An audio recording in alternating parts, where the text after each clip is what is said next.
Apenas nesse ano, as ações do Banco do Brasil desvalorizaram mais de 9%, alcançando os R$ 24.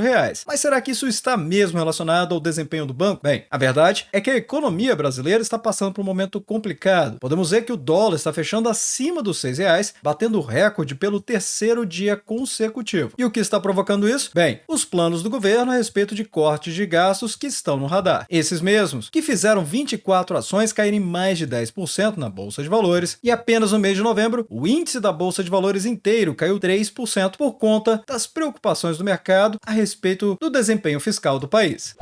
Olá amigos do Ativo Virtual, aqui é o Alex, e justamente pensando em tudo isso aqui neste vídeo aqui, eu vou trazer esse conteúdo para avaliarmos o que está acontecendo com o Banco do Brasil. Afinal, será mesmo que o Banco do Brasil está caindo por conta dos seus fundamentos? Ou será que existem outros elementos que estão fazendo com que o banco não tenha mais o valor de mercado dele? Mas se as cotações estiverem caindo e o banco continuar com bons fundamentos, isso pode significar uma grande oportunidade, gerando discrepâncias a favor do investidor. Então vamos ver também quem está recomendando a compra ou a venda do Banco do Brasil, analisando fatos relevantes e, é claro, entendendo se é um momento favorável para as ações BBAS3 de acordo com a análise técnica, confrontando o que o mercado está falando através de análises fundamentalistas, notícias relacionadas, como sempre, alertas aos investidores e para ajudar a nossa comunidade, trazendo as projeções e o preço teto do ativo virtual. E justamente por trazer todo esse conteúdo resumido aqui para você logo pela manhã, é que eu te convido a se inscrever no canal e também ligar o sino de notificações. E é claro, se possível, compartilhe o vídeo, porque assim você apoia o Ativo Virtual a levar essas análises para mais pessoas. Então, bora pro vídeo.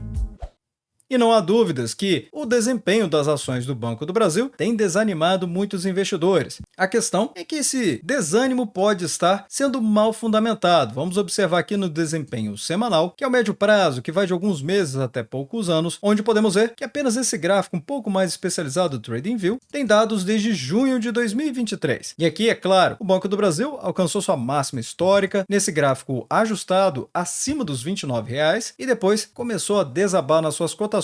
Aqui tem elementos que eu já tinha trazido anteriormente a respeito dos resultados do banco, mas também tem a preocupação do mercado a respeito do desempenho do próprio país. Afinal de contas, o próprio Banco do Brasil, além de estar inserido, é claro, na economia brasileira, ainda por cima tem o controlador, que é o governo federal. Afinal de contas, temos aqui que o índice da Bolsa de Valores veio caindo forte nesse mês de novembro, caiu 3%, e isso para o índice da Bolsa de Valores é uma variação muito significativa. Afinal, ele concentra as empresas com maior volume de mercado, e quando ele oscila para baixo ou para cima, fica muito claro que, majoritariamente, foi o destino da onde as empresas foram no mercado, ou seja, valorizaram ou desvalorizaram.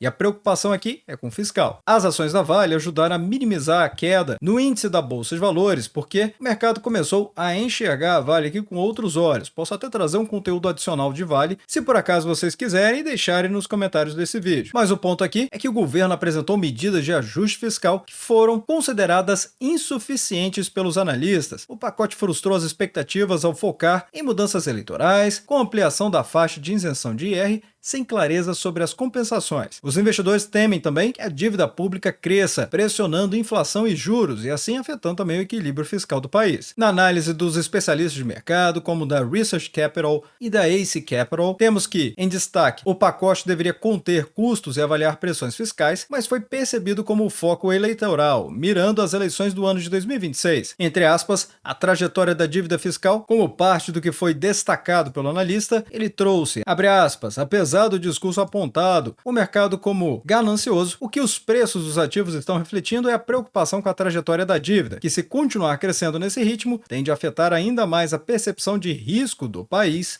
enquanto a inflação tende a seguir para cima, pressionando os juros, fecha aspas. E o que o analista está dizendo aqui? Se a dívida do país continuar subindo, serão necessários novos mecanismos para conter todo esse problema, porque vai gerar inflação, e para conter a inflação, será necessário aumentar a taxa de juros, que consequentemente acaba aumentando ainda mais a dívida, porque a taxa de juros reflete justamente quanto que o governo precisa pagar aos detentores dos títulos públicos, gerando uma bola de neve, afastando os grandes investidores, reduzindo a circulação de dinheiro no país, porque o crédito fica mais caro. e isso tudo acaba refletindo no desempenho geral das empresas aqui no país, especialmente dos bancos também. E é justamente nesse cenário que estamos vendo as cotações do Banco do Brasil desmoronando. Então, até aqui, tudo que analisamos não tem nada a ver com o desempenho do Banco do Brasil. Apesar de ele estar claramente apoiado nessa linha de suporte de preços que eu já havia trazido para a nossa comunidade há várias semanas atrás, dos R$ 24,81, é fácil de perceber porque houve toda essa sombra inferior desse candle da última semana, ou seja, da semana do dia 25 de novembro, mostrando novamente que a análise técnica funciona. Então, o que eu espero aqui que pode acontecer? Eu espero realmente um repique de alta, mas não espero um movimento forte que venha novamente para cima dos R$ 27,48, porque aqui já é uma faixa de resistência de preços. Na verdade, a primeira que temos mais relevante na minha avaliação fica nos R$ 25,77. Então, estamos vendo aqui um momento de abertura de oportunidade de investimentos no Banco do Brasil, esse mesmo que paga vários dividendos ao longo do ano. E como ainda vamos ver nesse conteúdo, você vai compreender ainda mais a capacidade de geração de lucros do banco e também dos pagamentos dele. Mas antes, vamos conhecer o que o Banco do Brasil trouxe nos seus últimos resultados. E que, aliás, a carteira de crédito é a parte central de qualquer banco. Em setembro de 2023, a carteira de crédito do Banco do Brasil era praticamente inacreditável, com 1,06 trilhão de reais. E agora, apenas um ano depois, essa carteira cresceu praticamente 200 milhões de reais. Sim, batendo 1,2 trilhão de reais, um crescimento de 13% ano contra ano, ou seja, setembro de 2024 com setembro de 2023. Ou seja, estamos falando do terceiro trimestre do ano de 2024. Mas o problema não é o tamanho da carteira de crédito e também não é o crescimento dela. O mercado está batendo por conta da qualidade dessa carteira de crédito. E o que se traduz essa qualidade? Clientes que têm a condição de pagar as suas dívidas. Porque os clientes que não têm condições, eles não são bons clientes para o banco ou qualquer outra instituição financeira, que espera receber as taxas contratadas. E observem só, a inadimplência maior que 90 dias do agronegócio cresceu e muito. De junho para cá, saiu de 1,32% para 1,97%. Não é o fim do mundo, porque como vocês podem observar, é realmente baixíssima a inadimplência do agronegócio, mas a gente precisa lembrar que ele praticamente triplicou nas suas provisões para devedores duvidosos, que são aqueles clientes que provavelmente vão dar calote no banco, saindo de 0,71% para 1,97%, além de um custeio de 19%. Não que esteja muito diferente da pessoa jurídica e de pessoa física também, mas vemos aqui que a inadimplência cresceu pouco, embora esteja crescendo. De setembro de 2023 saiu de 3,04% para 3,58%. E esses números podem parecer pequenos, ou seja, uma variação pequena entre um ano e outro, mas literalmente isso aqui é perda para o banco. E qualquer 0,01% é significativo, ainda mais uma carteira trilionária. Como podemos ver, o de crédito de pessoa física praticamente ficou em estabilidade.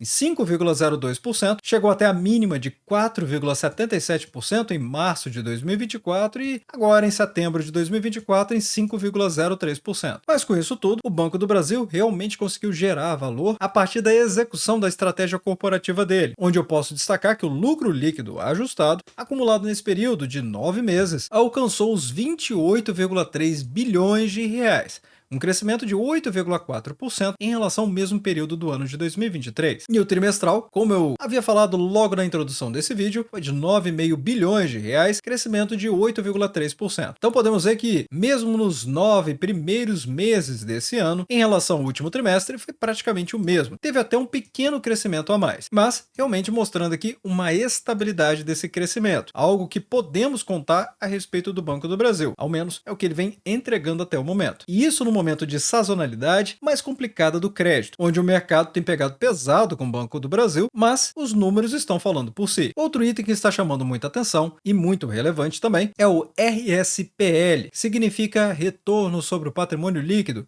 As empresas trazem o ROI, ou ROAE, que vem da sigla em inglês, mas o Banco do Brasil coloca em português mesmo, mostrando que foi de 21,5% no acumulado dos 9 primeiros meses. E esse indicador ele demonstra a eficiência do banco em transformar o patrimônio dos acionistas em rentabilidade, reforçando então o compromisso com os resultados sustentáveis do banco. Ou seja, em pouquíssimo tempo desse vídeo eu já consegui te mostrar onde o mercado está batendo no banco e o que de fato ele está entregando, apesar da veracidade do conteúdo das matérias. E vai deixando nos comentários aí, enquanto eu vou progredindo aqui no vídeo, do que você está achando a respeito do Banco do Brasil até esse momento. E se você já é acionista, claro, compartilha também a sua experiência com o banco, se você está satisfeito com os dividendos e se você considera esse momento uma oportunidade ou não. Com o decorrer desse vídeo, depois você pode até revisar a sua resposta e ver se ela ainda faz sentido. E segundo o próprio banco, ele mostra que também tem adicionado valor à sociedade, entregando 63,4 bilhões de reais no acumulado e 20,5 bilhões de reais no terceiro trimestre. E ele também fez questão de trazer um slide apenas para falar do Plano Safra 2024-2025, destacando que o agro é forte e resiliente, mostrando que, na visão dele, traz segurança alimentar e mostrando que o Plano Safra 2024-2025 está a caminho da maior safra da história. De fato, eu trouxe no giro rápido do mercado que o Plano Safra 2024-2025 seria o maior da história. E é exatamente isso que ele está trazendo aqui. O desembolso já disponibilizados somam 260 bilhões de reais e ainda tem muito mais para fazer desembolsos que já foi autorizado pelo governo federal. Culturas também com melhoria de preços e margem, neutralidade climática para os próximos meses, ou seja, já tirando aqui as preocupações dos investidores a respeito de eventos que podem comprometer as safras, aumento da produtividade com as novas tecnologias e agricultura sustentável. O banco ainda destacou que esse crescimento da inadimplência veio da concentração na cultura da soja e na região centro-oeste, mostrando que os fatores principais que influenciaram esse resultado são os custos de produção, preço das commodities e ocorrência de eventos climáticos. E é por isso que ele fez questão de demonstrar todos os itens de força e resiliência também. Mas o banco não está sentado no ponto. Ele está fazendo prorrogações, claro que não é por bondade, é para ter condição de receber mesmo 38,1 bilhões de reais de saldo em setembro de 2024, além de cobrança e recuperação de crédito. De modo que podemos observar o lucro líquido ajustado do período com uma lupa. Assim fica mais fácil de percebermos o que está acontecendo, porque tem o meio do caminho, o segundo trimestre do ano de 2024. Notem que o banco conseguiu o mesmo valor, 9,5 bilhões de reais, no trimestre passado em relação ao trimestre atual. E em relação a um ano atrás, foi bem menor, 8,8 bilhões, mostrando que realmente houve aqui 8,3% de crescimento ano contra ano, e praticamente estabilidade trimestre contra trimestre, sendo que o terceiro trimestre deveria ser o pior trimestre do Banco do Brasil por conta dos eventos não recorrentes que acabamos de discutir do agronegócio,